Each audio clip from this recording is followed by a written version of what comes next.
right. Well, welcome back to another episode of the Gravity Podcast. Today's guest is Joe Apgar. Joe, thank you for joining me and for agreeing to have this conversation. Yeah, thanks for having me on. Yeah, let's start at the beginning. I know a lot of people here in Columbus, at least, are familiar with you and Pelotonia, but I want to give everybody a chance to hear your full journey. So tell me a little bit about kind of the early days, where you're from, your family, anything that kind of highlights, stands out as important from your childhood.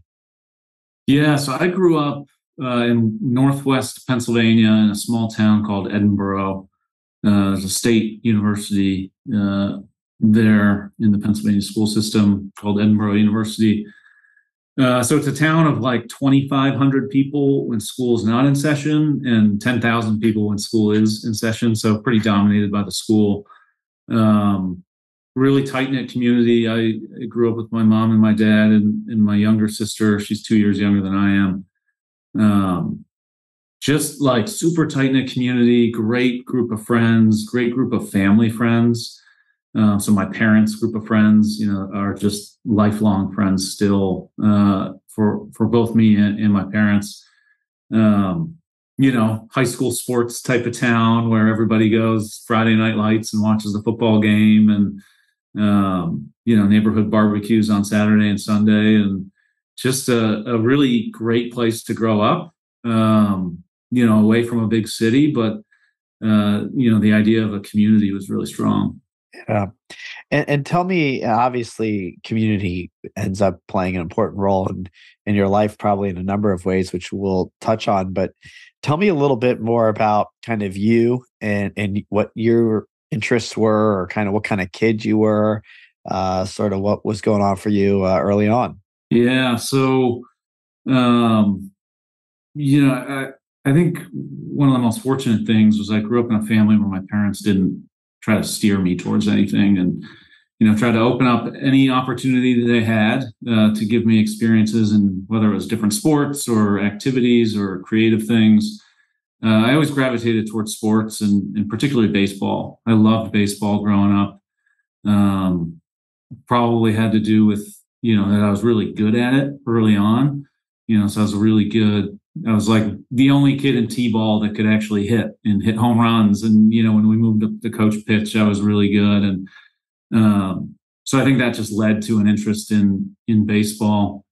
So I loved playing baseball, and I also loved collecting baseball cards. That was like my young passion, and still to this day collect baseball cards. Although there's fewer and fewer people in my adult life that I come across that collect as well. But I was a really good kid. My parents always called me Honest Abe. I never lied about anything. If I hit my sister and my sister was crying, my parents came into the room and they would ask me what happened, and I would say I hit my sister. And so there's just a lot of funny stories growing up about that. And I had a group of 3 or 4 friends that we were just super tight, all lived in the same neighborhood, all in the same graduating class, all played the same sports together. And so I was pretty competitive, but not, hyper competitive. I don't want to say fine with losing, but losing a game never ruined me. I always sort of realized there was more to life than just, the T-ball game. So, but that sports and sort of, I guess, creative outlet of collecting things was a lot of my childhood. Yeah.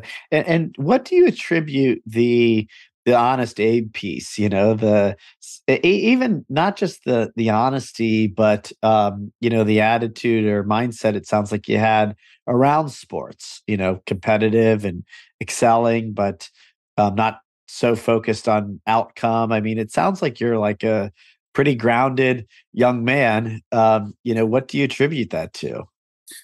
Yeah, I think my parents, and even my grandparents, my grandpa on my dad's side was college athlete, college football player. owned a really big trucking business on the East Coast, and was a golfer later in life, and was really into sailing. And I feel like one of the oldest stories I ever heard in my family was this story about he was in a sailing regatta, my grandfather, and he won by a long shot.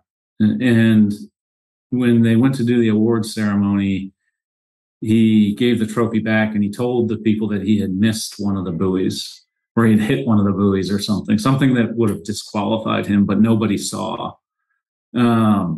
And so he gave up the win of this like really prestigious race that he had sort of tried his whole life to try to win.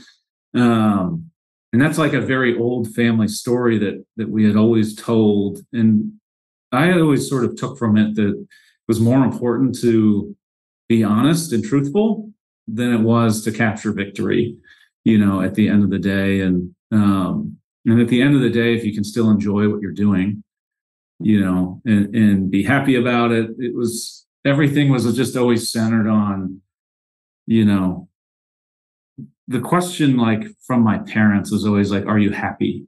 Like, are you happy doing what you're doing? Not, what's your batting average? How many home runs have you hit this year? Like, it was never about stats. It was always about like, are you doing what makes you happy? And I think that was just an early lesson that I've continued to carry on.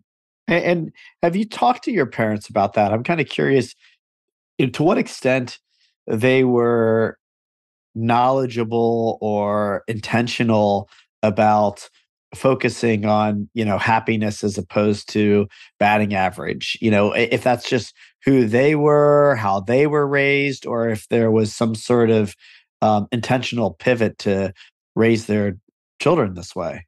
Yeah, I don't know that I've ever sat down and talked to them about it, although just knowing them so well. And I think my dad was actually really competitive. Growing up as a kid, he was in his late teens invited to a tryout for the New York Mets, but his mother, my grandmother, made him turn it down because his grades weren't good enough in high school. And but he was hyper competitive, really good athlete. My mom was as far away from a good athlete as you could probably get. And had she done sports, she would have been in right field picking clovers out of the ground during the game. And so I feel like that there must have just been some agreement early on that they were going to meet in the middle on how they how they raised their kids. But my parents are just very focused on simple things, and they derive a lot of their happiness, most of their happiness, out of the connection to the family. And it's never been about things. It's never been about going and doing things. Even it's just quality time with the family. And I think that's just been a thread through how they raised us. And I think adversity early on in our family. My sister was diagnosed with cancer when she was 5, and I was 7, and that puts life into perspective pretty quickly early on. So I think that experience has been a huge part of our upbringing.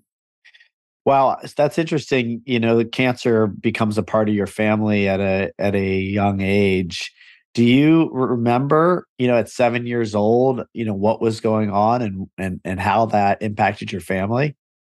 Yeah, so it's one of those things. It's like very vivid early memories. So when I was 7, I remember my sister crying on the living room floor in pain, that her stomach and her side hurt. We happened to live across the street from our primary care physician. And we're able to walk over to his house, and he checked her out, did a, kind of an informal exam on her, and realized that she had a really hard mass protruding out of her back, under her rib cage, out in the back where the kidneys are. And that quickly sort of spiraled into her being at Children's Hospital in Pittsburgh, which was 2 hours away from where we grew up. And I think it was on Thanksgiving Day in 1992, or it was the day before Thanksgiving, 1992. She had surgery to remove her kidney, her right kidney, and the tumor that was attached to it, and had been diagnosed with what's called Wilms tumor. And so she was 5, and she was actually a little old to be getting that cancer. So that cancer at the time was presenting, more in 2 and 3-year-olds, not 5-year-olds. And it was interesting. So I lived kind of close to my mom's mom. She was about 20 minutes away, and she came to live with me for a while at our house while my parents lived in Pittsburgh, and were taking care of my sister. And she was in the hospital for a period of time, and then she had pretty intensive chemotherapy for, I want to say, close to 2 years. And, it was just an experience. I'll never forget sitting on my dad's lap. He was sitting in this brown leather chair that they still have to this day, at his desk. It was in their bedroom. He had his desk in their bedroom at our house, sitting on his lap. And I asked him if my sister was going to die. And I remember that he paused. He said no, but he paused. And it was like that level of uncertainty I don't think I appreciated until I became a parent in the last couple of years, of like, here's your oldest child asking you if your youngest child is going to make it. Right. And so, in addition to bringing the family closer, I think it gives you a perspective that you can't quite understand until you go through something like that. Yeah. Yeah. Well, and did your sister beat cancer? I mean, it did go on to really live cancer free. Yeah. She beat cancer. She is now 34. She's a nurse. I think she's a nurse as a direct result of that experience, but she's a nurse. She's a traveling nurse. So she's been traveling all over the country for close to the last 10 years, just doing stints in different areas of the country. Last couple of years have been brutal on nurses, just with COVID and everything. But yeah, she's thriving, healthy adult. Has a condo here in Columbus as sort of her home base, but get to see a lot of her now. That's great. And let's kind of follow the threads of your journey as you move through high school into college. Tell me a little bit more about kind of how your life unfolds. Yeah, so I was recalling some of these stories the other day that I forget what the venue was, but sort of I'll say like 12 or 13 years old, back to baseball. I was heavy into baseball. It was the one sport I was playing. I was really tall. I was a big kid, but I was never coordinated, cut out enough for basketball or anything like that. Football, I played a little bit, but not really. I was far and away the best baseball player in our area. I was a pitcher. I, had all the stats to back it up. And my dad was a truck driver at the time and was gone a lot. He was a long haul truck driver. And of the kids in my area that were really good at baseball, he was one of the few parents that wasn't a coach. And I remember trying out for the 12 and 13-year-old all-star team that is the path to the Little League World Series, which is like every kid's dream if you grow up liking baseball. And I didn't make the team. And the team ended up being coached by, 8 or 9 dads. And 3 or 4 of those dads had sons that were actually not very good, but made the team. And I was left off the team. And I'll never forget that because and I'll never forget sitting down with my parents. I was so dejected after that. And, I had a good tryout, all of these things. And I'll never forget sitting down with my parents and having a conversation about, at the end of the day, merit doesn't get you everywhere you need to be. That's a fun truism that everybody likes to believe. But sometimes, it matters more who you know or who likes you or those sorts of things. And a lot of that's out of your control. And so, while this hurts and isn't fun, you just sort of got to live with it. And I know that there was a conversation with my dad and some of the coaches, and ultimately didn't go anywhere. And there's a moment I'll never forget, because I think I sort of realized, my perspective was baseball isn't everything, right? But two, like, there's just so much more to life, and there's also, unfortunately, in circumstances, more to just merit than sort of getting to where you need to be. And that also started the beginning of me losing a little interest in baseball.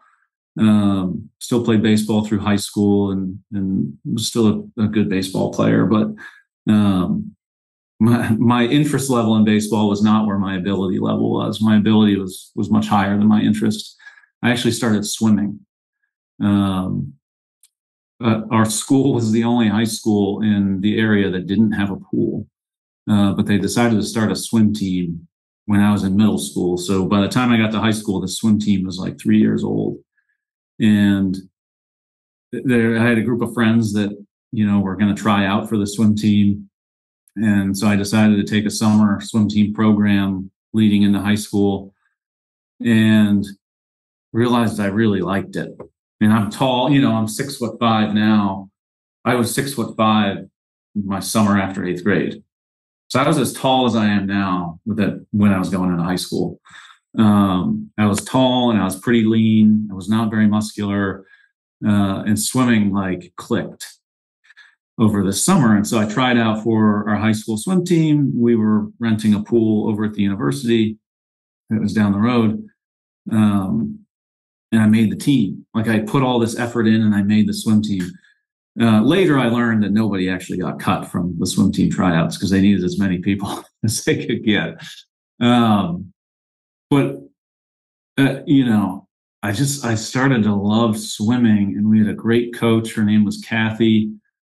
She was a college swimmer, a really elite college swimmer, who just had a passion for the sport. And I learned so much about the sport of swimming in that first year, that when people ask today, like, what was your sport? And I say swimming was my sport. I ended up becoming pretty good. Went to the state championships my senior year. Going from like not really knowing how to swim and doing all that stuff to sort of ending up in the state championships 4 years later was a really big sense of pride. But it also sort of taught me this idea of, swimming is kind of a social sport, especially in high school. There's just a lot of like fun, you're doing a lot of fun traveling things. It's kind of a grueling sport from a practice standpoint. Has a lot of similarities to cross-country running or track or cycling and things like that. And the fun thing about swimming was that there are so many different options of ways you could participate. There's 25 events in a meet, and there's relays. So there's team aspects of it, and there's individual aspects of it. And you could like sort of check all these different boxes of, wanting to be a part of a really great relay team, but also wanting to, pursue this path of racing in a certain event that you're not good at today. It's an individual event that the outcome of it in a year is going to be 100% based on the work you put in. And so it's fun. So I fell in love with swimming, and ended up having a really great sort of high school experience overall.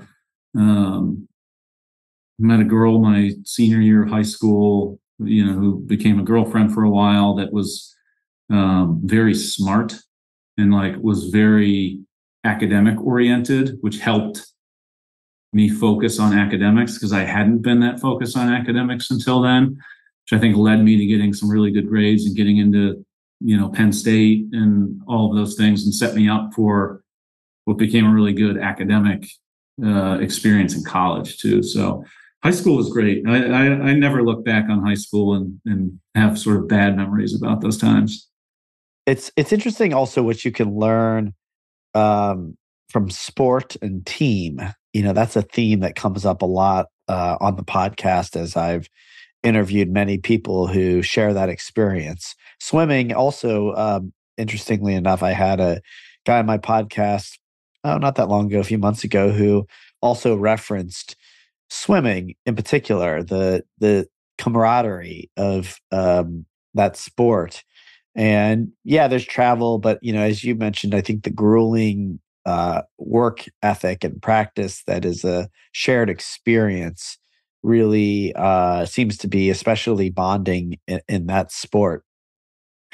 And yeah, I'm curious, as you go to college, you started to mention a focus a little bit more on academics, but I'm kind of curious, what is unfolding for you there, and I don't know to what extent some of your team experience or the high school experiences continued to shape your life, or if you start to enter into a new phase. But I'm curious to hear what that period's like. Yeah. So, college was really fun. I think, there were some decisions I made, and this was sort of shedding a light on the sort of foreshadowing future things, with my parents. But my mom went to Penn State. My dad did not go to college. He went to the Air Force after high school.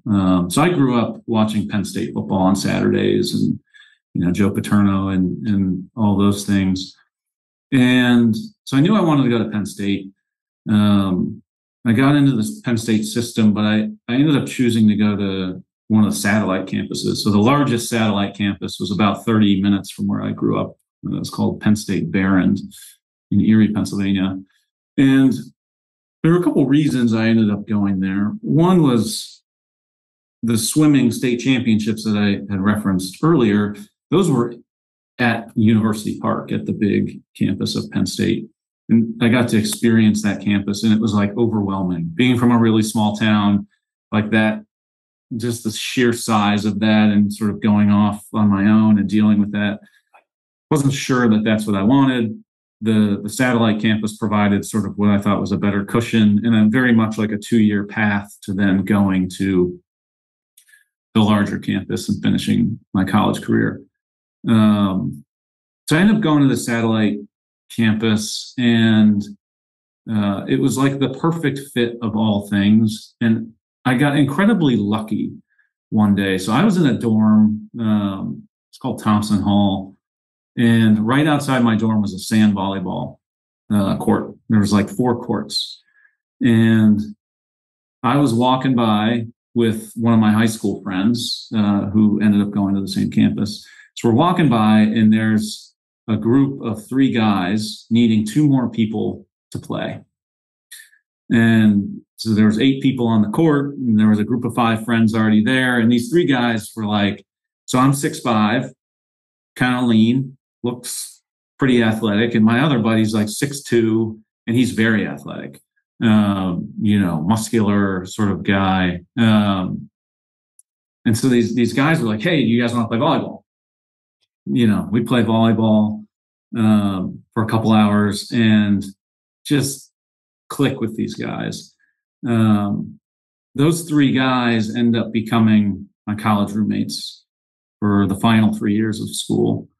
One of them becomes my best man in my wedding. But probably my 3 best friends in the world are these guys, Josh, Tom, and Zach. And they were the 3 guys playing volleyball that day. And they all had something about them that was unique that I was able to sort of lean on. So Zach grew up in New York, very, I think, structured family would be the appropriate way to say it. He was very strong academically, but he was also a great athlete. And we both ended up studying finance together. So we were on the same track, and he was just, he didn't miss study sessions. He didn't miss class. He didn't do these sort of things to slack off. And I always admired that about him, and always sort of tried to emulate him in that way. My friend Tom had a longtime girlfriend, came from a small town in Western Pennsylvania, just like like a good old farm boy, and super passionate about his family, like cared about very few things in the world, but the things he cared about like really deeply. Um, and so like that sort of passion, and he's the one who ended up being the best man in our wedding. And then my buddy Josh grew up he spent like 10 years in Africa on his dad was like a minister, a pastor or something, and they were on like this 10-year mission in Africa. Like he had all these crazy worldly experiences and was just out to live life for like he was out to take like the good of life and bring it into his life. And like those are like the three things that like I feel like I built a lot of my adulthood on. And a lot of it just came and was influenced by these three guys who I happened to meet, one of the first days of college. Interesting. Yeah. Wow. It's funny, certainly in hindsight to look back and see how what looks pretty random, Yeah. turns out to be pretty important. So tell me, where do you go from here? What do you decide to do professionally as you move through college? Yeah. So I wanted to do something in sort of the financial world. I always took well the numbers. I just liked the idea of, certain aspects of the world of finance or, investment related felt competitive in some aspect, which certainly clicked with me a little bit. But it was the one thing that felt really natural, and I actually sort of led myself to accounting for a while. And then had like a mid-college crisis of sorts and took all of these oceanography classes because I thought I wanted to be like an oceanographer for like a semester and a half. And then I ended up studying finance. And at Penn State, finance is, I don't know if it still is today, but you used to have a 3.6 grade point average just to get admitted to the program your junior year. And so everybody that made it into the finance program was a good student and was working hard and all this stuff. And that's what I ended up doing. I did an internship after my junior year in college at Merrill Lynch, which still exists today as a brand, but as part of Bank of America. Back then, it was a standalone business. Did an internship in New Jersey and New York. I hated everything about New York City. I liked the work, and the work was intense and long hours and stuff, and I didn't mind that, but I just did not like New York City. I didn't like that every other block you're walking under scaffolding, and it's just, New York City, like from the skyline, is beautiful. When you actually get down to inspect the streets of New York City, it's really not. And it was just so big. And so I went through this weird phase my senior year where I left that internship at the end of the summer with a job offer, which was like everybody's hope and dream, that you do your junior year internship and you get this big job offer. And I had that in hand, in writing. And I was the only one in my class who didn't sign it. Huh. And I ended up calling the HR person the very last day of its expiration and just said, I want you to know I'm not going to sign this. And she's like, well, that's fine, but where are you going? Like, I'm curious, what bank you're going to. And I said, I actually don't have a job lined up. It's just this job doesn't feel right for me. So around that same time, Rockbridge, based here in Columbus, was probably 20 people back in 2000. This was 2007. They had wanted to get like an analyst out of college program, fired up, and had emailed the head finance professor at Penn State, hey, do you have any, kids that are looking elsewhere, outside of New York? We'd love to talk to them. So my professor, who I was really close with, knew about my situation and connected us, and ended up coming to Columbus in the fall of 2007. Stayed out at Easton where Rockbridge's offices are, and got to explore some of the short north, and just loved the vibe that Columbus had, that I was able to drive my car here and was able to drive a car in the city, and it still felt like a big city, but kind of Not felt as, like a small town too, and not as much scaffolding here, not as much huh? scaffolding here. So I ended up signing a job offer that December to come out to Columbus and start at Rockbridge the following June. So that would have been June of 2008. And then 5 weeks after that, mid-January, January 25th, 2008, I ended up getting diagnosed with cancer myself. So through senior year for quite the quite the pivot. Yeah. Yeah. Well, let's talk about that. Obviously, cancer, once again, this time, you personally strikes your family. So tell me, a little bit more about, finding out that you have cancer and how things transpire from there. Yeah. Yeah. So it was a Friday afternoon. This is one of those sort of sequence of events that's burned into my memory. So Friday afternoon, I had a light class schedule on Fridays, my senior year. And I was also, my roommate, Tom, and I were like really big into Mario Golf on Nintendo 64. So every day after class, come home, sit on the couch, crack a beer and play Mario Golf for hours. Um, and so we do this on Friday at like lunchtime.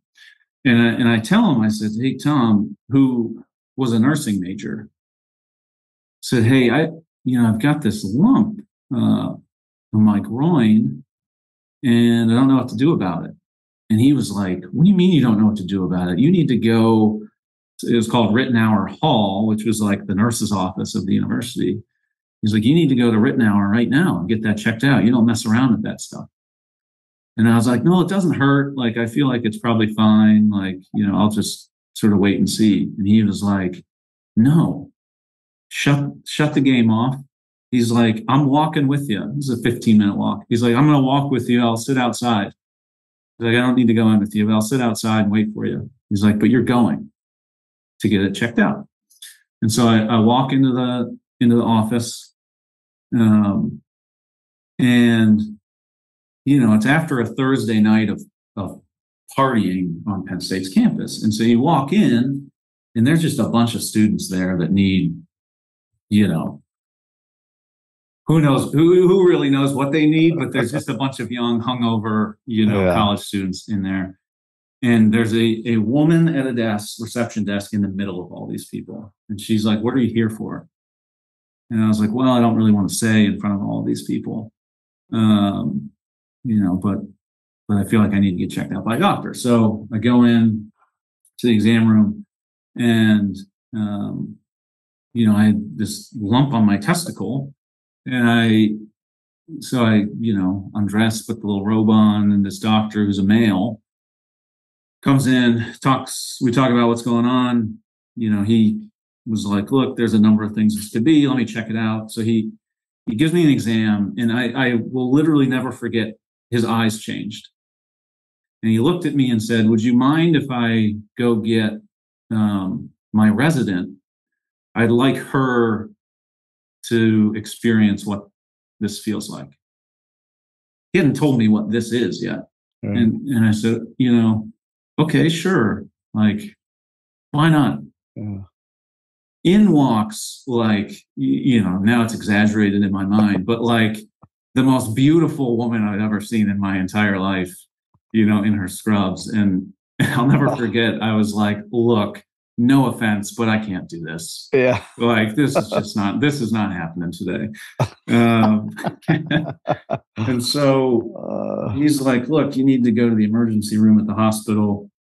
I'll call and tell them you're on your way, so you don't have to sit and wait, for hours on end. He's like, if you need a ride, we can give you a ride. I said, no, I don't need a ride. My roommate's sitting outside. So walked outside, saw Tom, and said, you need to take me to the hospital. And so we walked back to our apartment. He takes me to the emergency room. go through, an ultrasound and a number of tests and blood draws and the whole 9 yards. And by this time, what most people don't realize is Penn State doesn't have like a hospital like Ohio State does here. So Penn State's hospital is like an hour and a half away in Hershey, Pennsylvania. This is like a rural hospital. This would be like going out to like Licking County Hospital or something. And it was like you could tell that people had started to communicate that there was a young man in here that was probably getting diagnosed with cancer. Like that was the vibe. And so a couple hours later, I ended up on the phone with a doctor because they didn't have a doctor within like 4 hours that, had dealt with testicular cancer. So this guy, Dr. Sokola, drove up from Virginia. He called me on his way, said, "Hey, look, I saw your images. You're going to spend the night in the hospital. We're going to have surgery in the morning. It's treatable, but it's not something you want to wait on," all this stuff. And I remember I was in a little conference room with a phone that they had let me use. And I said, can I give you my parents' phone number? Because I feel like you need to call them too. Like, I don't know if I can explain this over the phone. So this was probably 9:00 at night. And I called my parents and I said, "Hey, my mom answered and I said, "Can you get dad on the phone too?" And that's like the tell, right? Like back in the days of landlines, like I've got some news to tell you and I need you both to hear it at the exact same time. And immediately I could tell my mom, got nervous. And I just said to them, I said, "I'm sitting in a hospital. They are telling me I have testicular cancer. I'm going to have surgery tomorrow morning at 8 a.m., which was on a Saturday. I have surgery. I think it'll be a few days of recovery, and then, they'll biopsy it and I'll learn my options from there." And I said, "But, it's a long drive. You guys don't really need to come. I can just let you know how it goes." They were like, "Yeah, right." So they miraculously showed up 3 hours later in a 4-hour drive. So I know they were hustling. The next morning I had surgery, woke up from surgery. My 3 roommates were standing at the end of the bed with my parents and my sister. No one knew what to say. And my buddy Tom, he he could break the ice like in a room, and he said, "Hey Lance, you got some shit coming out of your mouth." Like I had like some white stuff coming out of my mouth, and like the whole room sort of broke into laughter, and it became like this funny moment. But yeah, that was like a period of 24 hours I'll never forget. Wow, I bet. So then what? I mean, after surgery, treatment, I mean, how long are you really having to fight and deal with this? Yeah, so I mean, the great thing about having testicular cancer is it's pretty curable. It's got like a 98% cure rate or something, survival rate. But I didn't know at the time. Obviously, I know very much about now.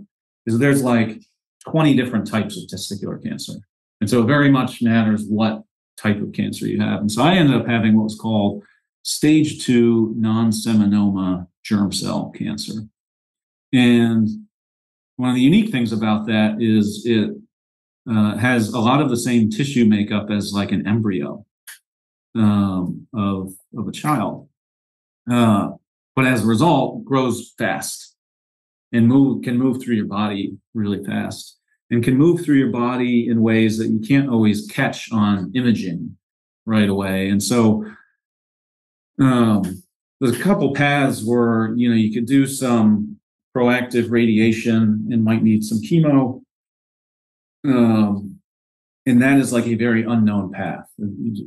Surveillance will just watch you. You'll come to the doctor every 2 weeks and get these scans and do all this stuff. And if something pops up down the line, it could mean another surgery. It could mean more intense treatment. where there was just like so much uncertainty in that path. The other path was to do a really serious surgery called a RPLND, which is a retroperitoneal lymph node dissection. So basically the inside of your stomach and chest cavity is called the retroperitoneum. It's like where all your kidneys, everything's like hooked up to, basically all like the inside of your back. And all of your lymph nodes are attached to it and attached to arteries. And that is where this cancer spread. So it would spread from your testicle and the tumor to the lymph nodes, and then to your lung or to your brain. And so that's why a lot of testicular cancer patients end up with lung or brain cancer, because it's traveled in this manner. But you can't identify all of the lymph nodes on imaging because they're just buried in your body. So this surgery is like an 8-hour massive surgery. They take organs out of your body and put them in life-saving bags, and they cut all the lymph nodes out of the inside of your chest and stomach, one by one, and they biopsy every single one. They have a cardiac surgeon that sits in the room in case, they hit a blood vessel or something. Like, it was not lost on me how serious of a surgery that was. But what I learned was that if you go through that surgery and things look okay, you could be kind of done. And you could just have sort of regular monitoring every few months and like no radiation, no chemo necessary. And I could schedule it for like a week from when I was having this discussion with the doctor, which would have been February. And I was so focused on graduating with my friends and getting to this job in Columbus. Like, Columbus became my like North Star in a lot of ways, where I was like, if I get to Columbus in June, that means I'm past this. Right. And like, that means like I'm into the next phase of my life. And so I remember asking my parents, I said, what do you think I should do? And because they were staying at a hotel down in State College, helping take care of me, cooking meals and stuff. And I said, what do you think I should do? And he said, we're not going to tell you what to do. So you can make this decision yourself. We have confidence that you'll make the right decision for yourself. I said, okay. And it was just sort of like a shine back on that independence and sort of trust that they had always given me. But here was like, it's like literally and figuratively, it's your life in your hands. And they're basically saying, look, we trust that you'll make the right decision for you, and we're going to support whatever path you choose. In whatever way you need us to support, we're going to support. We'll be there. But we want you to be really confident and happy with your decision. So we had a follow-up doctor appointment. They came. The doctor like opened up this book about how they do this procedure, and we talked through all the things. And he said, well, what do you want to do? I want to talk through the different options with you. And my parents excused themselves out of the room. So we don't want to influence him. Like, we're going to go stand outside. So it was just me and this doctor making the decision. And I ultimately decided to get the major surgery so I could stay in school. But it was looking back on it now, like, so emblematic of how they raised me and treat me still to this day, like very much like an adult, very much, trust that they've built the framework to help me, but like, you can make that decision. And I think it says a lot. No question. I mean, pretty major decision to let go and really trust your child to make. And makes sense. I mean, it's a very personal decision. It's your body. It's your life. I mean, it's, really should be yours. But I would imagine for most parents, it would be hard not to want to have a significant say in all of that, and maybe even guide the answer. So good, really amazing, parenting. And obviously makes a huge impact in your life. Let's talk about how you end up at Pelotonia. I mean, obviously now cancer has directly impacted you and your family. Um, and I know that Rockbridge has been very active with Pelotonia over the years. So I'm sure, your exposure to Pelotonia starts there. But I'm more interested in the decision to commit your work to this cause and kind of how you went about arriving at that decision. Yeah. Well, lots of deliberating, I can tell you that. So in 2015, I'd been working at Rockbridge. We had started a Peloton, and they were super supportive of my involvement in Pelotonia. And Doug Ullman had gotten hired, and I think it was announced in late 2014, and he actually arrived in town in 2015.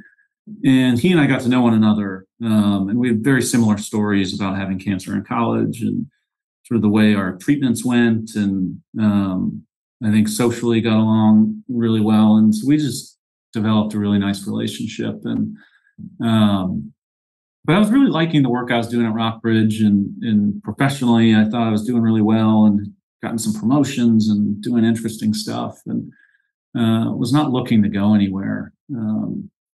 But Doug and I got to talking about just his vision for the organization and what Pelotonia could be, and his experience at building Livestrong, and sort of his strengths and weaknesses and things that I thought were my strengths and weaknesses. And I think over time, we kind of figured out that we might complement each other quite a bit. And I'd always thought I had a really amazing boss and mentor at Rockbridge.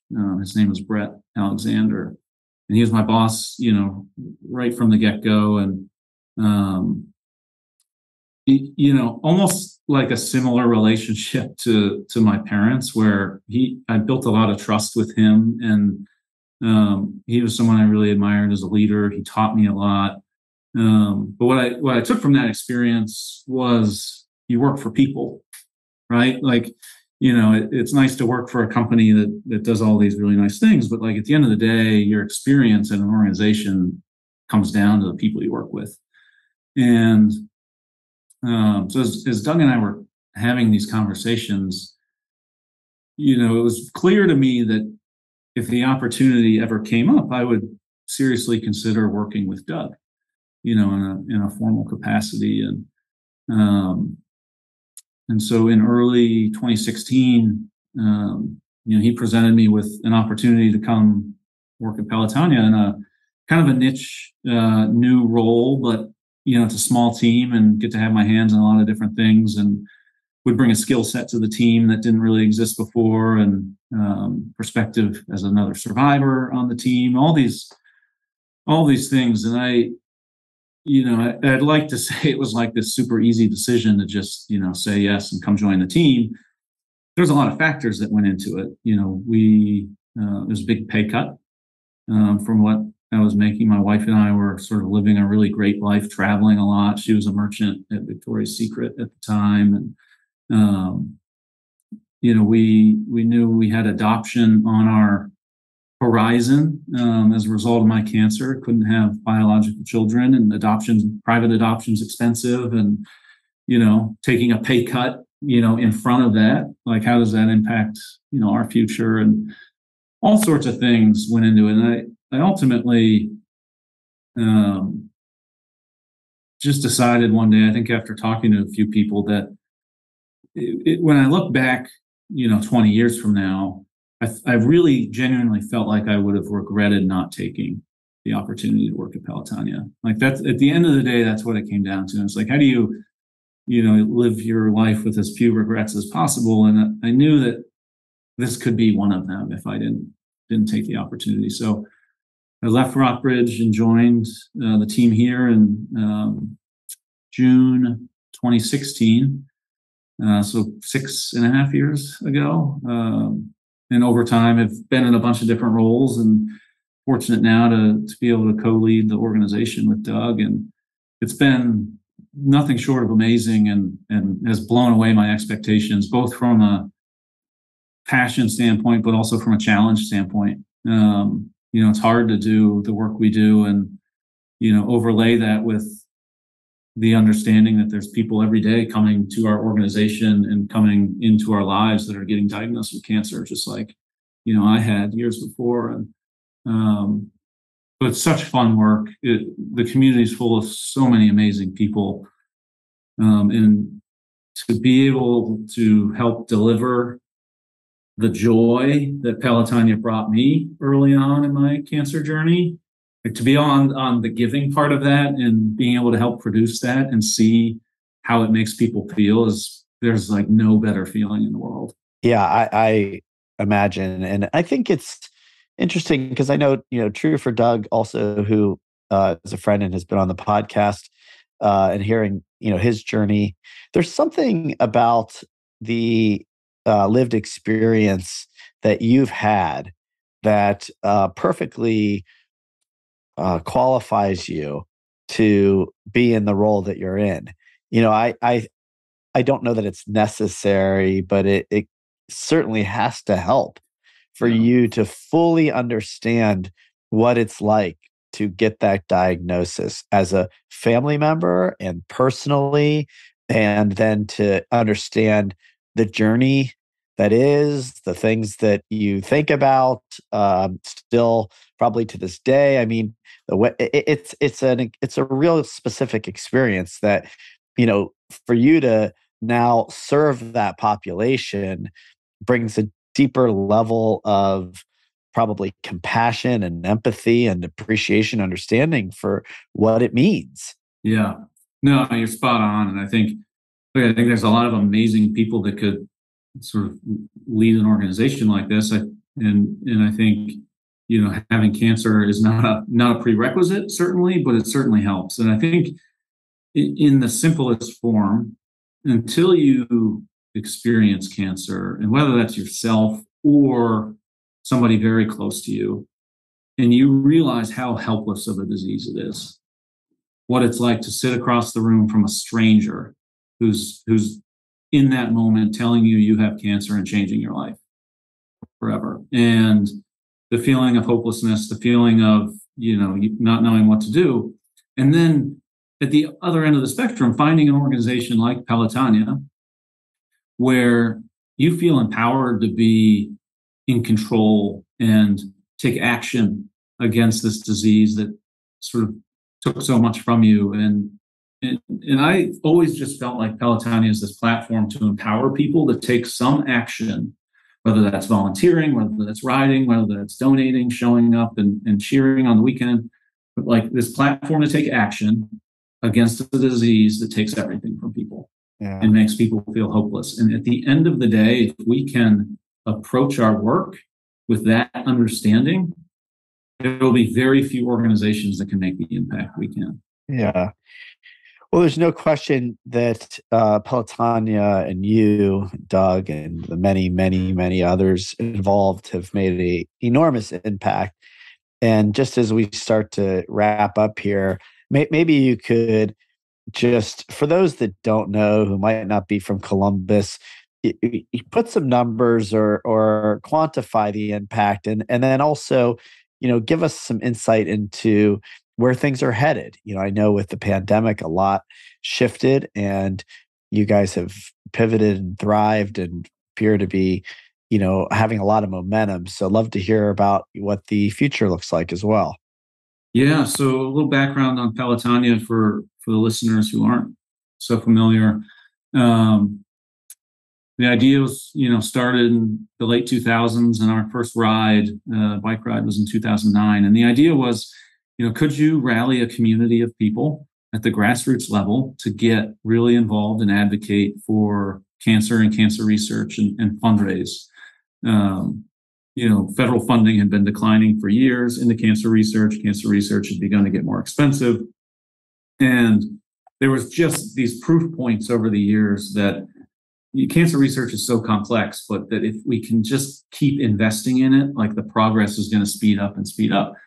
The unknown is, can you get a community to rally around that?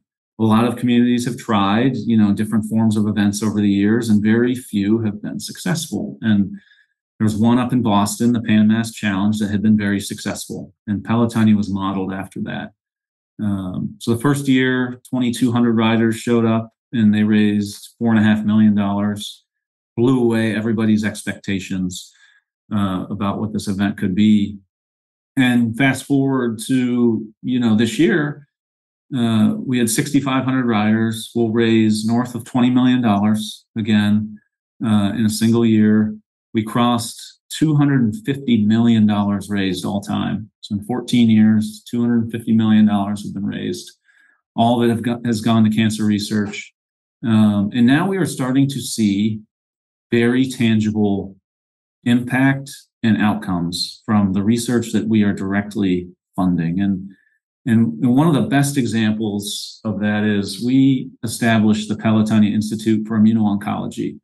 Immuno-oncology is thought to be sort of the fourth and next frontier of cancer treatments that better target cancer cells and do a better job of keeping your healthy cells healthy. And so the idea is that treatment isn't as harsh and people can sort of thrive.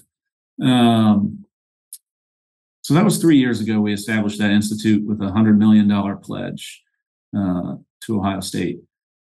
This year, I've probably had 10 people come up to me during ride weekend, and say either that they themselves or a family member had been treated or were being treated at the James with an immunotherapy drug through the Pelotonia Institute of Immuno-Oncology, an institute that did not exist 4 years ago, with drugs and strategies that were not in place 4 years ago. And these people are thriving. These people are riding in our ride because of this. Yeah. And, if you ever question like why you're working so hard, why you're doing these late nights, why you're sort of rolling through the mud sometimes, it's stuff like that sort of gives you that light and that hope. Yeah, it's great. I think that's a good way for us to wrap up because, what I think locally has happened, for better or worse is people really are energized about the ride. There's a lot of enthusiasm for that weekend. And people are training and they're riding and they're, doing stuff with their companies and teams and raising money. And it's really all amazing. The culture, the, kind of, brand, honestly, people, it's aspirational. People want to be a part of it. But at the end of the day, the cause is to fight cancer. And I think the results are really there. It's one thing to raise $250 million, which is astounding. But then to put that money actually to work and see the results that it is actually making an impact on that cause, fighting cancer, beating cancer, like you're doing it, and that part is really what it's all about at the end of the day. I mean, if you work yourself out of a job, everybody's going to be happy, Exactly. Exactly. So anyway, I really, appreciate what you're doing and how you go about it. It's been nice to get to know you, in recent years and see just the compassion and the quality of work that you do, and great to hear your path to that, and excited to see what comes next. Yeah, thank you. No, I appreciate you having me and getting to share just some of my upbringing and childhood, and I've lived an amazing 36 years so far. So yeah. I'm really, really excited about what's next for me and what's next for the organization, and how those two things can lead to some really great outcomes for people. Yeah. Great. Well, thanks again, Joe. Appreciate having you on the podcast. Yeah, thank you.